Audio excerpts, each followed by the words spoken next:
I'm Jim Hurley. I'm with Cooper Hurley Injury Lawyers. I help people when they're injured in car, truck, or motorcycle accidents. Oftentimes when I'm talking to people, they say, "What's a lawsuit? What do I have to do? What do I have to go through?" Let me talk a little bit about that. If you're injured in a car, truck, or motorcycle accident, you have 2 years from the time of the injury, generally speaking, to file any type of lawsuit. Now, the lawsuit you would file would be in circuit court. Oftentimes, it's the circuit court where you were injured, whether it's Norfolk or Virginia Beach or Chesapeake. Once a lawsuit is filed in circuit court, there's 4 main things that will need to happen. Initially, the other side will be served the lawsuit and they'll answer it, and that's the first stage. After they answer, they have what's called discovery. Each side gets to ask questions of the other person in writing.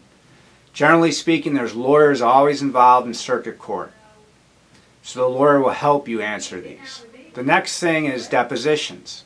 Depositions is a live question and answer, and your lawyer should prepare you for that. And the other lawyer, representing the other party, gets to ask you questions about what happened and if you were injured in the accident, what your injuries were. And finally, you actually have a trial date. Now, the trial date, generally speaking, is about 2 days, depending on the severity of the injuries. It could be longer, sometimes it could be shorter, but most of the time it's usually a minimum of 2 days.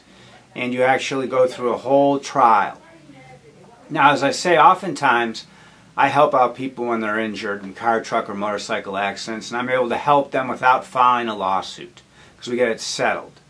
But if you ever have to go through a lawsuit, that's what you can expect. And generally it's about 1 year to 2 years for a trial date. So if I can ever help you, please feel free to call me, 455-0077.